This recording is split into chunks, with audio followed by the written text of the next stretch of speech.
औज़ुबिल्लाहि मिनश्शैतानिर्रजीम बिस्मिल्लाहिर्रहमानिर्रहीम। अस्सलामु अलैकुम everyone, welcome back to my YouTube channel. तो आज की इस वीडियो में मैं आपको फौजी फाउंडेशन की जो स्कूल एंड कॉलेज जॉब्स आई हुई हैं तो उनके टेस्ट पैटर्न मैं आप लोगों से डिस्कस करने वाली हूँ।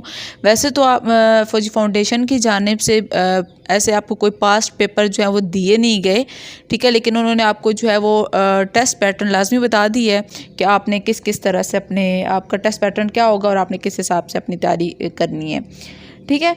सबसे पहले आपके पास जो है वो 3 किस्म के टेस्ट होंगे। एक जो आपका सब्जेक्ट वाइज टेस्ट होगा, ठीक है, जिसमें आपने अपना आप बीएस किया हुआ या आपकी जिस सब्जेक्ट में ग्रेजुएशन है तो उस सब्जेक्ट से रिलेटेड जो है वो आपका टेस्ट होगा। देन आपके पास कुछ जो एमसीक्यूज़ होंगे, कुछ क्वेश्चंस होंगे वो आपके जनरल नॉलेज वाइज होंगे, जिसमें आपके पास करंट अफेयर से रिलेटेड भी क्वेश्चंस शामिल हो सकते हैं, ठीक है, या इस्लामिक स्टडीज़ से रिलेटेड हो जाएंगे, पाक स्टडीज़ से रिलेटेड या हर किस्म की जनरल नॉलेज से रिलेटेड जो है वो उसमें क्वेश्चन पूछे जा सकते हैं। फिर आपके पास जो होगा वो टीचिंग एप्टीट्यूड टेस्ट होगा। तो टीचिंग एप्टीट्यूड टेस्ट में आपके पास जो है वो किस मुख्तलिफ़ किस्म के क्वेश्चंस होंगे, जिससे वो आइडिया लगा सकेंगे कि आपका जो है वो टीचिंग मेथडोलॉजी आपकी क्या है और आपकी वो टीचिंग के बारे में वो आपकी पर्सनैलिटी वाइज उससे वो उनका आइडिया हो जाएगा, ठीक है। फिर आपका क्या होगा कि आपके पास जो फौजी फाउंडेशन की तरफ से जो आपका टेस्ट लिया जाएगा वो जो है वो 200 मार्क्स का होगा। आप लोगों ने कोशिश ये करनी है कि आप मिनिमम जो है वो 120 मार्क्स जो है वो ले लें, ताकि आप इजीली आगे उसको इंटरव्यू वाले स्टेज पे पहुंच सकें, ठीक है। अच्छा जी, जो आपका सब्जेक्ट वाइज आपका टेस्ट होगा ना, उससे रिलेटेड आपके पास जो है वो 100 एमसीक्यूज़ होंगे, जिसको आपने सॉल्व करने के लिए जो है आपके पास 1 घंटे का टाइम होगा।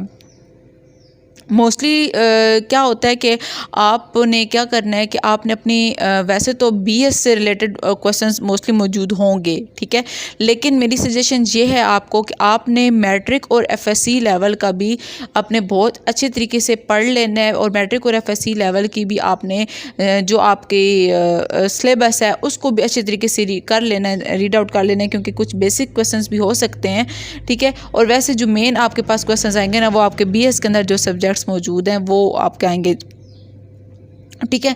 फिर आपने जो है जनरल नॉलेज में से अगर देख लें तो जनरल नॉलेज टेस्ट में आपके पास जो है वो 50 मार्क्स का एमसीक्यूज़ होगा, जिसके टाइम ड्यूरेशन जो है वो 30 मिनट्स होगी। जैसे मैंने आपको पीछे बताया है कि जनरल नॉलेज में आपके पास इस्लामिक स्टडीज़ आ सकती है, पाक स्टडीज़ आ सकती है, पाकिस्तान से रिलेटेड करंट अफेयर्स आ सकते हैं, ठीक है। तो आपने इन सारी जो है वो अच्छे तरीके से इनको पढ़ लेना है।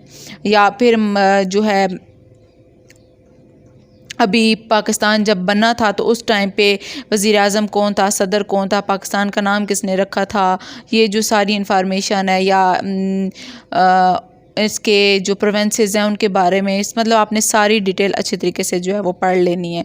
देन आपके पास जो टीचिंग एप्टीट्यूड टेस्ट होगा उसमें आपके पास जो है वो 50 मार्क्स होंगे, ठीक है, जिसके अंदर आपके पास जो है वो ऐसे राइटिंग के स्टडीज़ और प्ले रोल से रिलेटेड आपके पास क्वेश्चंस होंगे।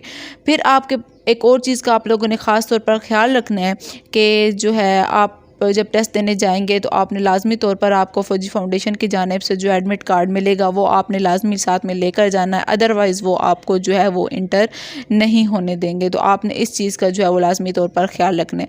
जब किसी भी कैंडिडेट का जो है वो टेस्ट क्लियर हो जाएगा तो फिर उसको नेक्स्ट स्टेज के लिए जो है वो उसके इंटरव्यू के लिए उसको बुला लिया जाएगा, जिसमें वो उस की जो है वो पर्सनैलिटी को चेक किया जाएगा, ठीक है।